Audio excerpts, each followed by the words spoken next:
Hi, I'm Alex, host of Maybe Actually Museums Are For Me. You would know that if you listen week to week. If not, and this is your first time meeting me, hi, how's it going? I'm glad you're here.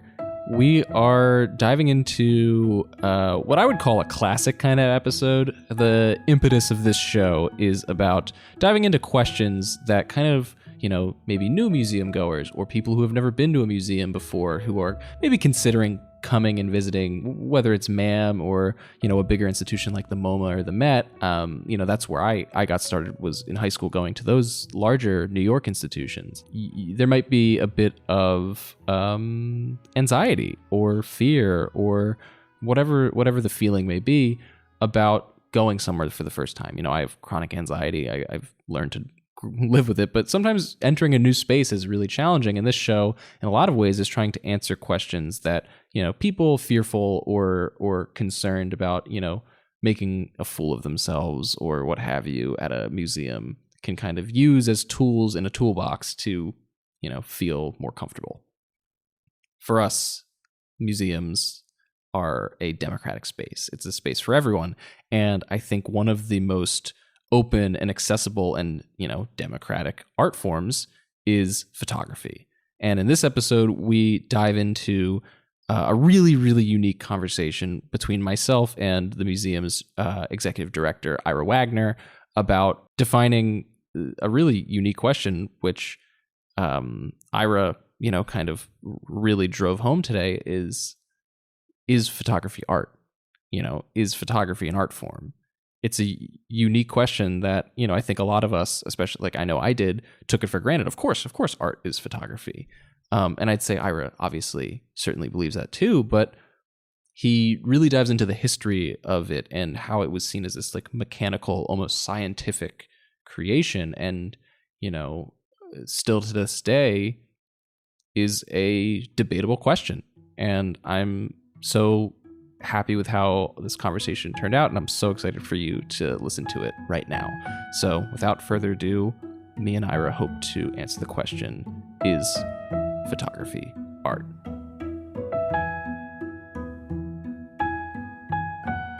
Hi, Ira. Alex, how are you doing? Good. Thanks for coming back on the podcast. Anytime. It's great to have you.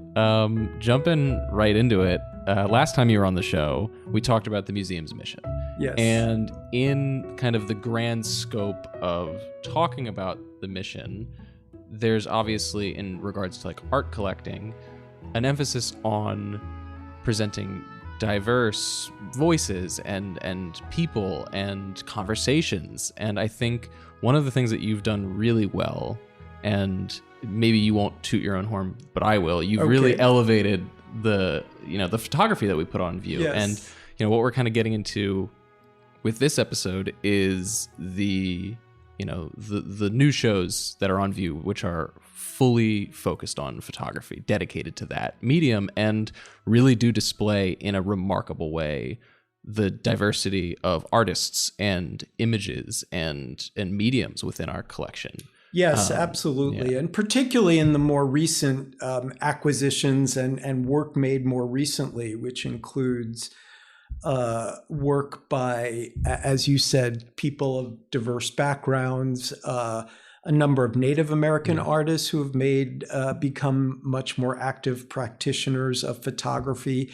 And then, of course, Tyler Chan, a young emerging artist, Asian American background, Chinese American, who photographed his life at Montclair High School. So it really is a broad range of practices and practitioners. Absolutely. Yes. The shows go on view officially tomorrow, April 12th. When listeners are hearing this, this comes out on Wednesday, so it'll already be almost a week on view. Right. For an audience who may not have seen the show yet, or is maybe making a decision on if they want to come, can you just, I guess starting with Platinum to Postcards, can you just walk them through what exactly is on view there, the kind of the impetus of the collection, the 25 years of what's on view? Sure. Maybe, and that show is really a companion to A to Z. It is, yes. Which was 25 years of collecting in other media, which does include paintings, prints, sculpture, a wonderful Dale Chihuly glasswork as well. And so we thought we could do the same thing for photography.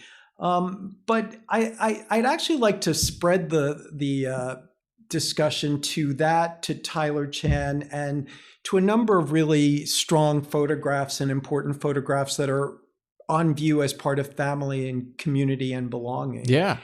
And I think if you come to look through the photographs, I spoke to the docents on Monday about this, trying to give them some themes to think about that they can see in all the photography that's on view. And one that really is a discussion, to a great extent, it's been put to bed, but not entirely. It started really with the beginning of photography, which is photography even an art form? And early on, people thought, well, this is just a mechanical process. It's just a product of it's almost scientific, physics and light, and it just is giving you back what was in front of you. And what you'll see in the shows, and in particular Platinum to Postcards, because the name came from a platinum print, and a platinum print was a way of making a photograph that was developed at the end of the 19th century. And it was part of a movement called Pictorialism. And the impetus for Pictorialism was to state a claim that photography is an art. And so what you had with Pictorialism and pictorialist photographers was trying to put more of a human mark on what looked like a mechanical process. And they did it by using alternative chemistry. You may know, or you may see referred to often, a black and white print as a gelatin silver print. And silver makes up the basis of most photography, silver salts, which are sensitive to light. So platinum is using platinum instead of silver, and it produces a whole different look. It produces very, very broad ranges of gray, very soft gradations. And in addition, photographers that used that process tried to get away from the hallmarks of photography by often having sections that were soft in focus, a little blurry, much more atmospheric. And in fact, I discovered this in preparing to talk to the docents. The photograph, the platinum photograph we have on view, is by someone named Carl Struss. The photograph was made in 1911. In 1907, he invented a pictorialist soft focus lens to make pictorial photographs. So I don't have any way of knowing. I presume that the photograph we had might have been made with his invented lens, which was designed to perhaps be a little bit soft and blurry. That's really incredible. I did not know that, and I think that's just kind of adds to the mystique of those images on that wall. Like that wall I love that wall. That was the one that kind of kept gravitating towards. And there's a lot going on in that wall. I think it includes the Stieglitz steerage image, and Stieglitz was a big proponent of pictorialism, and he published over a number of years a journal called Camera Work, and he highlighted pictorialist photographers in it. But by the end of that, early in the 20th century, he kind of moved beyond pictorialism. A number of photographers thought pictorialism was in a way a dead end. It's like, it was kind of an artifice, if you will. And the movement modernism was starting, which reflected industrialization, urbanization, also reflective of the impact of the world wars. But among the hallmarks of modernism, I think, were to use technology the way it was designed to be used. And so not to try and create photographs that didn't look like photographs, but create photographs that could only be photographs. And so the steerage, while it may have on first look a little bit of that pictorialist way of looking, because it is a little bit soft focused, but it really is a whole different world, because it's an active scene of people of all different classes coming off of a steamship. Yep. Much more detailed, much less kind of handwork by the photographer, and it really marks a transition to modernism. And then I think the other photograph on that wall is a reasonably well-known image of Grand Central Station, which was made well after the heyday of pictorialism. It was made in the late 1920s. But that photographer was a pictorialist photographer. And while it does have the detail of Grand Central Station, if you look at it, it's really about light and shadow and his recognition of these beautiful streams of sunlight shining through the windows of the station. And it has that degree of softness that's kind of a hallmark of pictorialist I think work. it also documents a really vivid moment in time that's lost to us. Obviously, it's the 1920s, but like I think even now, maybe not in every angle, but I think the way the city's grown around Grand Central, you can't even get those. You don't of get that light. Like don't get that light anymore. It's incredible. Absolutely. I mean, it's been built on top of, around. Was almost torn down altogether. Happily, that didn't happen. Of course, Penn Station was and had similar impact. But again, part of this theme of, is photography art? And there are other images that either highlight that or perhaps move against that. There's a beautiful portfolio of which was donated by a wonderful supporter of the museum named Diana Johnson, but a series of 4 prints by Harry Callahan. And I think he was very much in the mode of staking the claim that photography truly was art. And one image that I look at for it is just a very simple image of grasses in Wisconsin, I think. And it really is just about, it's almost abstraction. It's light and shadow and just, in a way, it's almost a picture of nothing much. But he turned it into something wonderful. And I think that continues the idea of photography as art, and also photography, making something that maybe couldn't have been made in other medium. Yeah, certainly. I'm kind of curious. Obviously we've been collecting photography for decades. Sure. Right. But prior to you joining the museum as director and now kind of having a stake in what we're acquiring, what exactly was MAM's relationship to photography, prior to your involvement? Well, certainly many of the images in the 25 years of collecting came into the collection before I was director. So there was an addition to it. I think it probably followed in many ways the ebb and flow of photography in museums in the United States generally, which was, which were slow to adapt and to add photography to their collections. And then in particular, there was a further lag of when would museums begin to show color photographs? There was the initial idea that that color was for commercial use. Well, we saw that in the Joel Meyerowitz show. Yes, exactly. That was a huge, so kind of theme. He was one of the early practitioners of color, and so.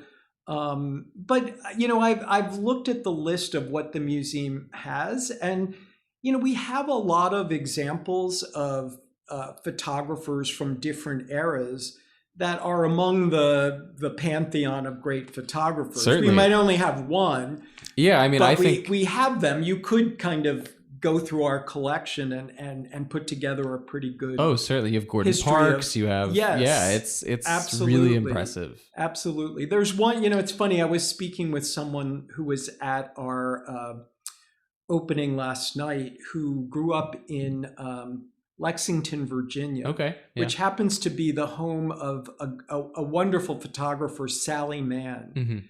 and we don't own a Sally Mann photograph. It was somebody I identified as something we should look for, but we never have found the right image or the right price to add Sally Mann to our collection. But maybe someday. Maybe someday. Do you think, like, I'm kind of interested in what you were kind of just talking about there. Do you see, I guess, across the industry, across the museum industry, like a missed opportunity, perhaps, maybe some underrepresentation of photography at fine arts institutions, or is that a tide that's shifting? It moves around. I mean, certainly, if you wanted to see photography, there are wonderful exhibitions that take place. The Met does, terrific photography exhibitions.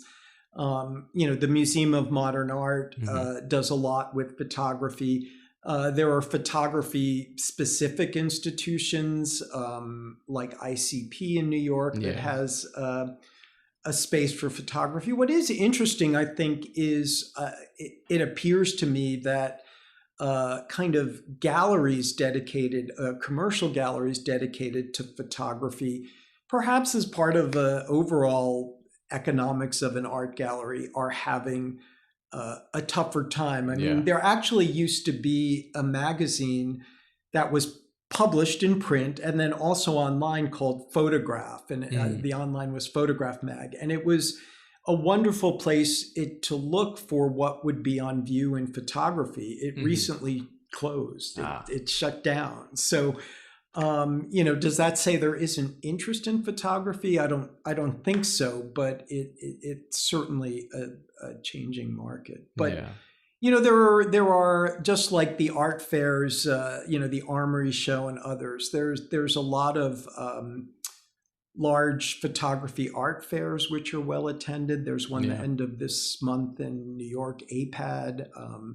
There's a huge photography show in Paris every year, Paris Photo, and gets attended by thousands and thousands of people. So I think there continues to be strong interest in photography and in collecting photography, because you can actually, if you wanted to collect artwork, you could collect important photographs, and often not at a very expensive price. Yeah, that is something I want to talk about, but I want to hold that thought for a little bit. But I'm glad you kind of went there, because it's something I want to talk about it in a bit. But I kind of want to pivot a little bit to the importance of elevating younger, fresher voices.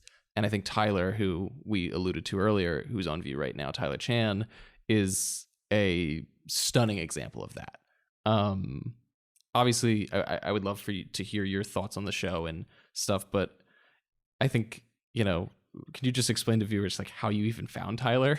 Yeah, it's a wonderful story, actually. He's a friend of the son of someone who works in development, and I guess didn't know of me per se, but knew of the museum. He actually was a summer camp counselor at one point, and I always forget that. It's really wonderful. And through Frances is her name, through Frances's son, I got the request. This person wonders if you would look at his portfolio, and if someone wants to bring me their porportfolio, an innocent request. I said, sure, I'd be interested in taking a look. And so he brought it in, and they were small prints, maybe what you ordered at CVS or something even, but I flipped them and I just thought they were outstanding. And, extremely well made, extremely thoughtful, a picture of life in high school that you wouldn't normally see, certainly not by somebody doing work as strong as Tyler's. And I began to think this would be wonderful to show here. I think for so many reasons. One, to give someone who has talent an opportunity to create something for the community to see themselves on our walls, to learn something about the life of young people. I'll tell you a funny story on that note is Tyler talked to our docents to talk about the work. And, there was quite an age gap between Tyler and most of the docents, including me. And someone raised their hand and said, don't they teach you in high school that smoking is bad for you? And he said they do, but, we still do it. So, it was an interesting, but I think, I think it was a wonderful learning opportunity, and people were really, frankly, enchanted with listening to Tyler talk about his experience. Oh, absolutely. He is one of the most thoughtful, kind, but yet so professional, individuals I've met. And Tyler and I are the same age. Like, we graduated high school the same year. Does he use Alex at least when he talks with you? He does, yes. He does. Because for a year Tyler would call me Mr. Wagner, and finally last night I got him to say, your work's on view at the museum, you can now drop the Mr. Wagner and call me Ira. And I could see he's uncomfortable with it, but he does it. He graduated. So. That's so fun. I mean, I guess one of the things that when I see Tyler's show and I see the talent that he has and the caliber of work that he's producing at such a young age, I wondered and maybe you know this better than I do, but do you think more institutions should be betting on young artists and young photographers, when it comes to putting on solo shows? Sure. Well, look, we certainly have within the panoply of art museums maybe a bit of a different mission or a different constituency than some of the really major museums, and it's really tough for a young or even beyond just graduating, but for photographers to get opportunities to show their work, particularly in museums. And but I think in general it is somewhat of a push and pull between putting things on that people are familiar with, whether it's a recognizable name, recognizable work or theme, versus somebody brand new. And I think what makes for an interesting program is doing doing all those things. A healthy dose of both. A healthy dose of both, exactly. Yeah. I think for me, when I see Tyler's work, I see, even though we grew up in very different environments. I grew up in a very rural town in Ocean County. Tyler obviously grew up here in Montclair.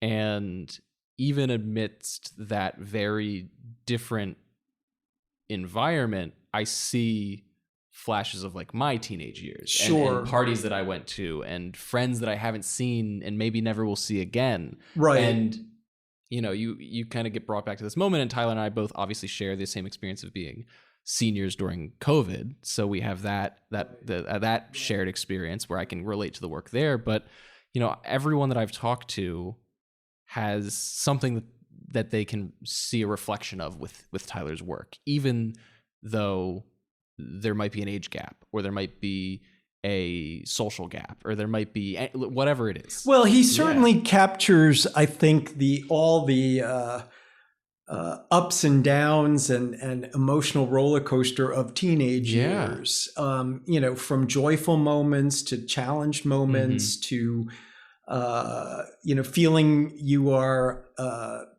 a champion. You're confident. You're not going to be defeated. I'm thinking of some of the poses of his subjects, and others, that kind of look away or look down a little bit. So there's an awkwardness sometimes in some of them. It's all quite beautiful. It's a spectrum of personality. Personalities, and it's reflective of that age. And I think what's wonderful about Tyler is he seemed to have an ability to cross many different social groups, although he had certainly a strong set of his own friends. But the other thing in terms of looking at Tyler's exhibit and the other things that are being shown in photography, in Platinum to Postcards, as well as what's on the wall elsewhere, is the idea is, who is the photographer in relation to the subjects? And I think there's a real interest to note whether the photographer is essentially an insider of the group they're photographing or an outsider. And what's wonderful is Tyler clearly is an insider and, captured things that I think very, very few people could do in such a great way. Yeah. But I mean, even sending, a really strong, wonderful photographer into a high school and thinking you would get images like this, I just don't think it would happen. Yeah. So, that's something when you look at the photographs, I think, try and think about who's the photographer, what's the subject, what's the relation between each other.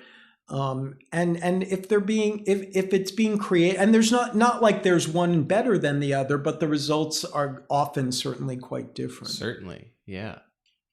I want to pivot back to the thing that I kind of I put the brakes on earlier. Oh, yeah. Where you mentioned, just for a refresher for both of us, you mentioned, collecting art and collecting photography as an entry point as an art collector, and talking about how you can do so at a relatively affordable buy-in.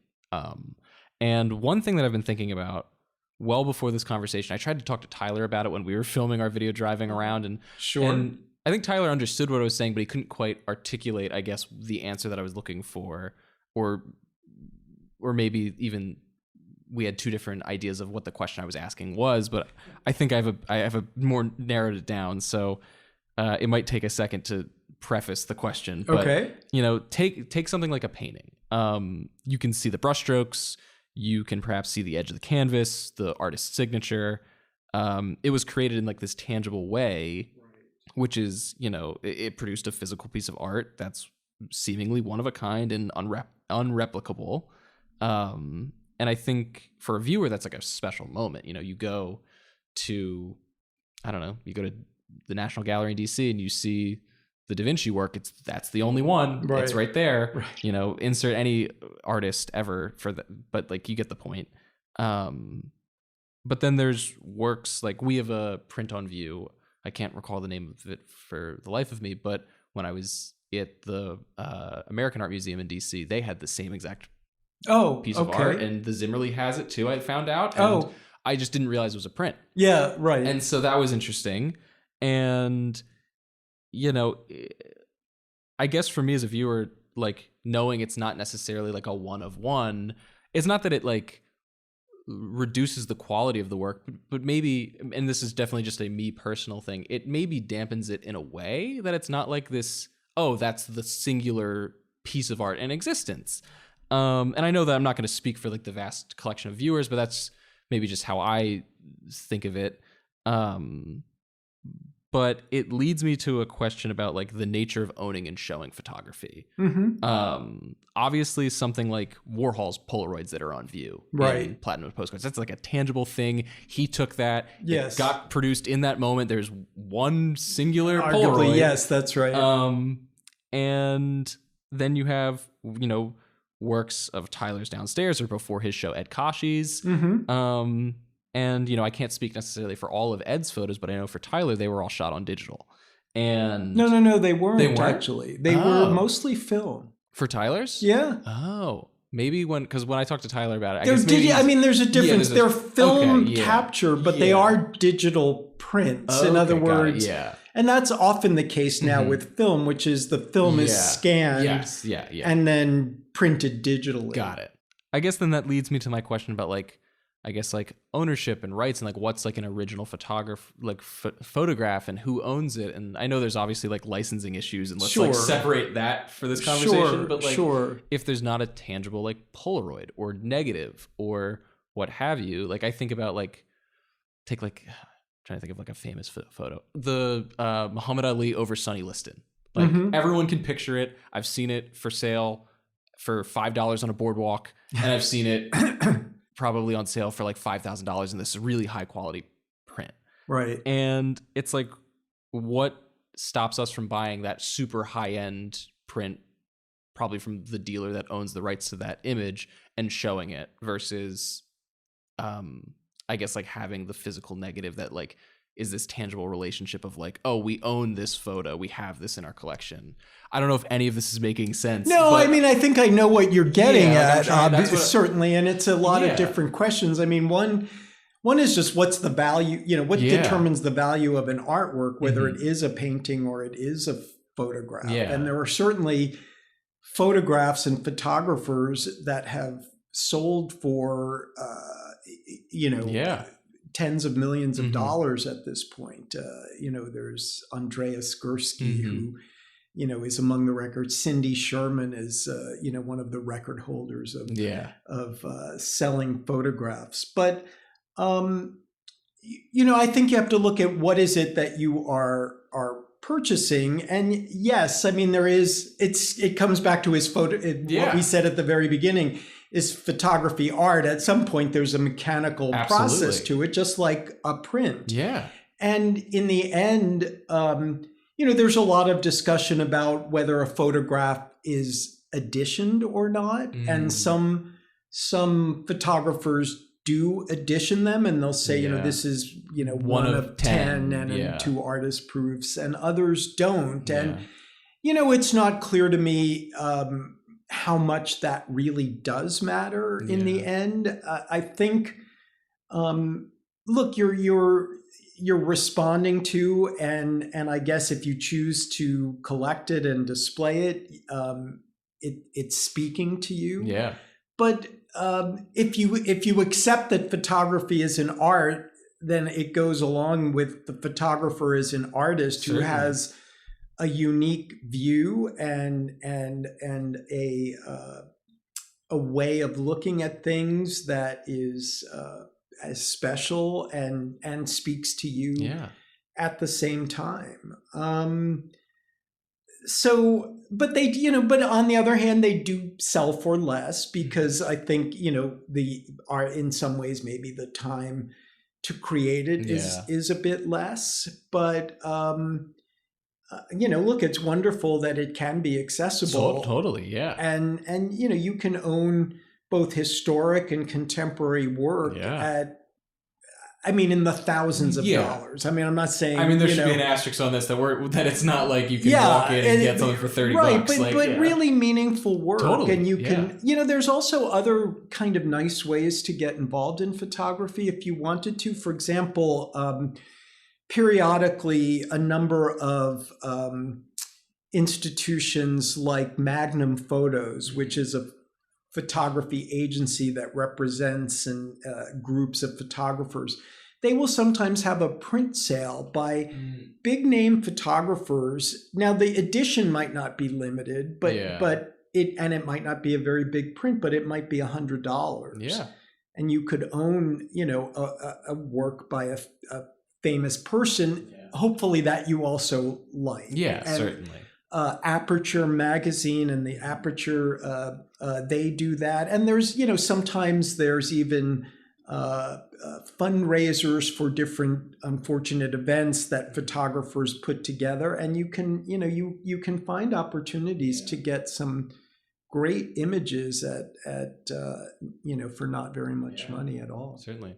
I think that answers my question. I think that's finally. I think I was getting at some of what you're talking about. After weeks of pondering, I think it clicks in a better way. Well, there is. I'm trying to remember who said it, but there's a statement about photography that photography is the easiest art to execute, but the hardest to make it unique and make it your own. So, in other words, people who can, photographers that you can recognize that it's a photograph by that person is part of what makes it, perhaps special. Yeah. I'm trying to think for a minute, but I can think I know I said his name earlier, but for me, Gordon Parks is that person. I can see Gordon Parks and know in an instant that it's a Gordon Parks. Was by, And so to have that signature, to be able to put that personal impact on a photograph and have it recognized as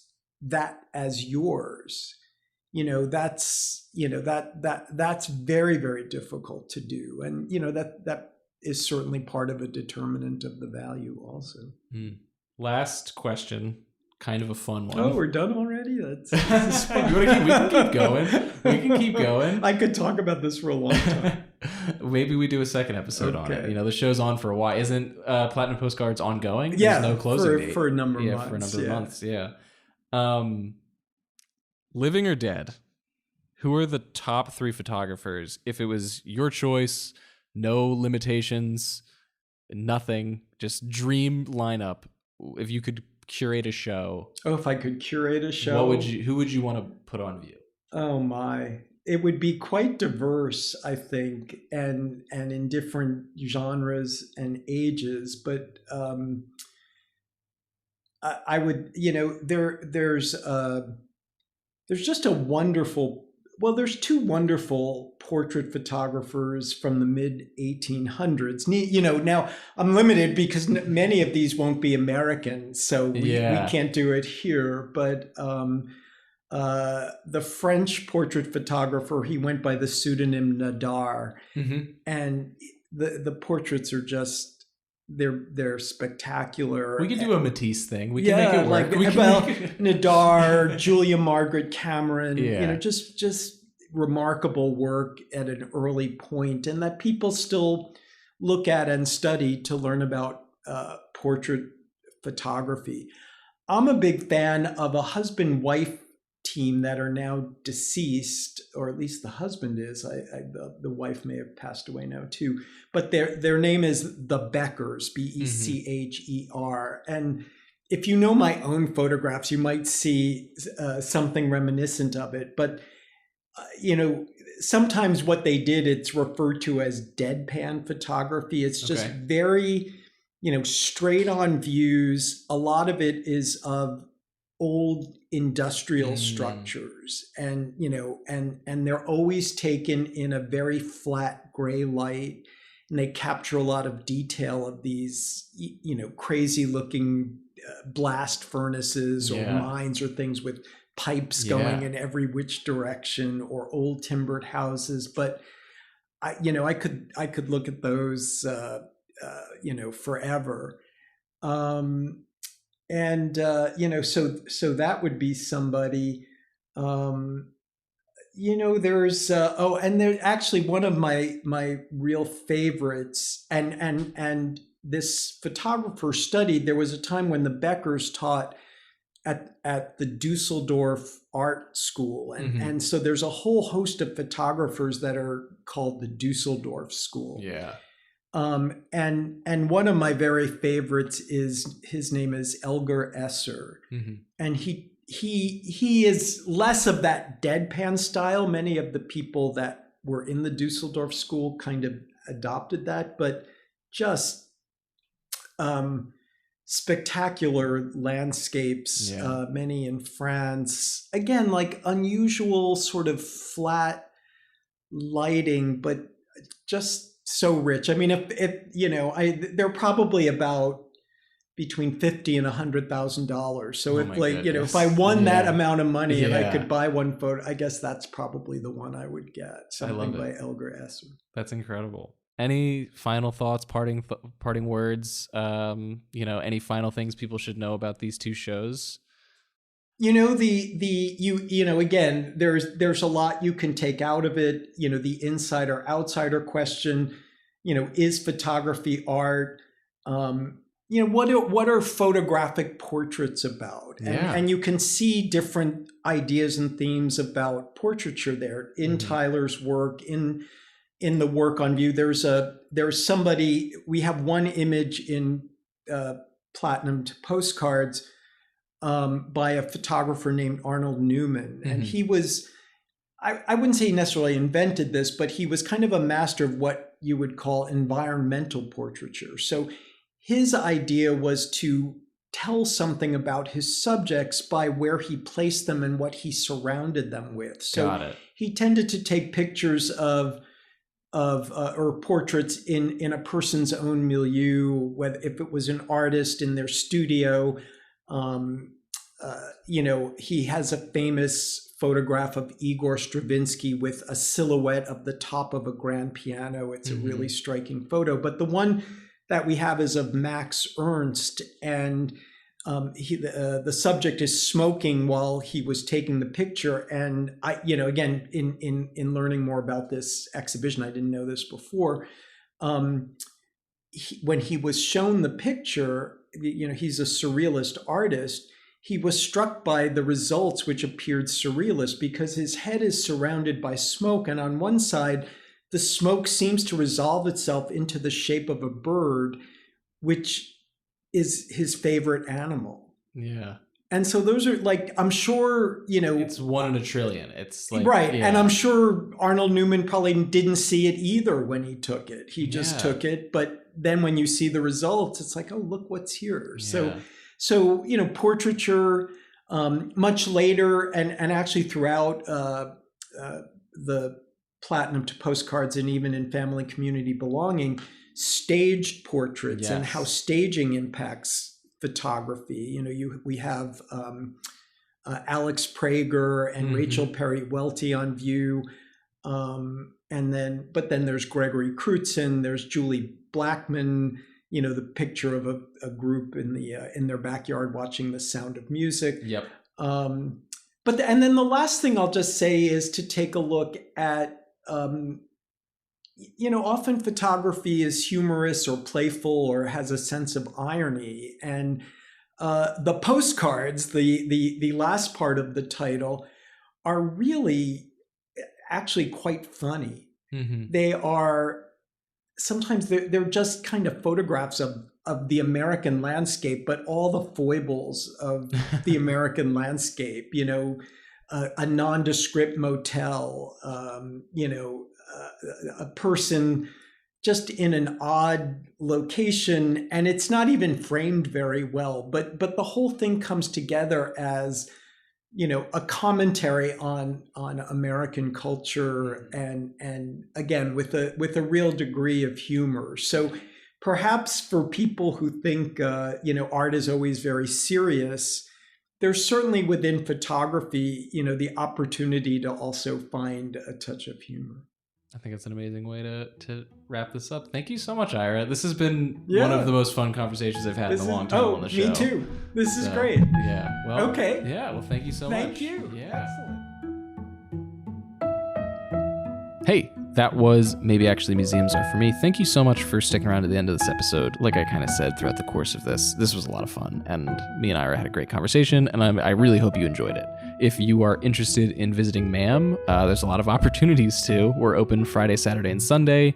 Kind of the point of this whole show is we just opened 2 new exhibitions. You have Platinum to Postcards, which is an ongoing exhibition and will be on view for, there's no set end date, but a few months, certainly a few months. And then Tyler Chan's Montclair Snap Memories. That show will be closing on May 25th. The kind of unique thing about that is it's placed in our community gallery, which is actually downstairs near our art studios for our classes at the School of Art here at MAM. And you can kind of come in whenever and see those. There's really no, as long as the museum's open, and then operating, you can come see those. So check it out. They're both really, really cool and really unique. Again, this has been Maybe Actually Museums Are For Me. I hope to see you at the museum soon. Please give us a like, review, rate, whatever, and wherever you listen to this podcast. Thanks so much. I'll talk to you next week.